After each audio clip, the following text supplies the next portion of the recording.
Muy buenos días chicos y chicas, aquí estamos en mi casa con una lección de Indirect Object Pronouns y mi ayudante para hoy es Señor Fang. Dice, hola a los estudiantes.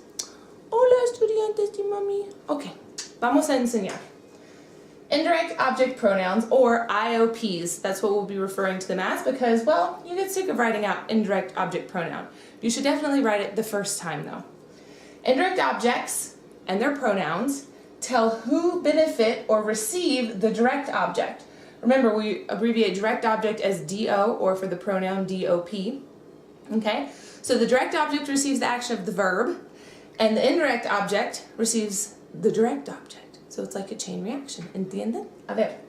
Ejemplo 1. Yo doy la carne a Fang. Fang is my indirect object because I give, and what do I give? La carne a Fang. Qué rico, ¿te gusta? Muy bien. Yo le doy la carne. I give it to him. Así. Le replaces Fang as my indirect object pronoun. Now, in Espanol, your indirect object pronouns are me, te, le, nos, os, les. And you will recognize them because you used to use them all the time with verbs like gustar. Hopefully you still do. Me gusta, te gusta, le gusta. Because remember, if something is pleasing to me, those are a little bit backwards of verbs, and that's why they use the indirect object pronoun, to me. Don't forget that the preposition a precedes the indirect object. That's why when you do formal gustar, a mí me gusta, to me it is pleasing. Alright? So, a Fang, I give it to Fang, yo doy la carne a Fang, y yo le doy la carne, así. A Fang encanta la carne. Él dice que es súper rico, come comido. Muy bien. So, that is your intro to indirect object pronouns. Ahora, continuamos con IOPs.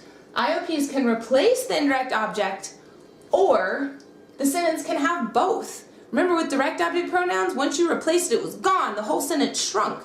But now, in Espanol, you can have the indirect object and the indirect object pronoun to add your emphasis. So, yo le doy la carne. I give the meat to him.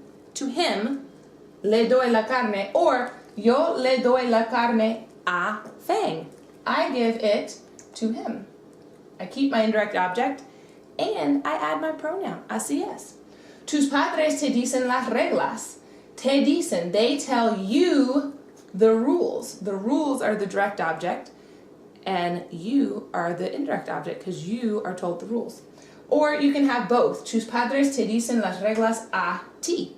I can leave that indirect object and I can have my pronoun. Ejemplo 4 dice, mi amigo siempre me dice la verdad. Or, mi amigo siempre me dice la verdad a mí. Now notice, what comes before the indirect object in all of these? A. That is a big context clue in your indirect object pronoun. Colmillo piensa que tengo carne, pero no tengo. Es una broma para Colmillo. Colmillo es Fang en español. Alright, ahora, ¿dónde pongo mis IOPs? ¿Dónde ponemos en la oración? No sé. Just like DOPs and reflexive pronouns, put your indirect object before a conjugated verb or attach it to an infinitive. Alright? Or, you got three choices. You can attach it to an affirmative command. Yo le digo un secreto a Fang.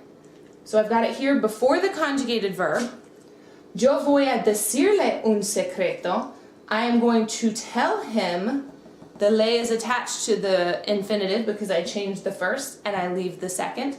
Or dile el secreto. Tell him the secret. Fang quiere más carne. Uno más, señor. Uno más. Así es. Alright? So, dile, remember, decir is a go verb, so it goes to digo. Eres un perro loco, tú sabes. And that's how you eat a treat if you don't have teeth. No sé. Now, back to Espanol. Dile. D is the command for decir. Remember, decir is a go verb, so you know it's going to be irregular in the commands. So decir goes to digo. Dile, I can attach it to the end, but only if it's an affirmative command. The negative commands, it has to go in the front. So dile el secreto. le digo, decirle, dile. That is where you put your IOPs. Y por fin tenemos practicamos. All right, so in your notebooks, ahora escriben las oraciones. You're going to write the sentence and you're going to underline the indirect object. And then you're going to rewrite the sentence, replacing it with an indirect object pronoun. Por ejemplo, mi hermano dice mentiras a mis padres. I would underline a mis padres because that's what's followed by the a. And then I would add it, when I rewrote it, I would say mi hermano les dice, les because mis padres goes to box 6. So I'd say a mi hermano les dice mentiras a mis padres. So you do 2 and 3 on your own. And then down here, answer the questions with an indirect object and an indirect object pronoun. Uf, señorita. All right, vamos a ver. ¿Quién te da regalos para tu cumpleaños? So who gives you presents para tu cumpleaños? And I would say a mis padres, mis padres dan, because mis padres is in box 6. Mis padres dan regalos para mi cumpleaños. Now I have to put in my indirect object pronoun. So mis padres me dan, because I have to put it before the conjugated verb. Mis padres me dan regalos para mi cumpleaños. And then I could even add in a mi to the end. All right? So completen estos en tus cosas y nos vemos. Chao.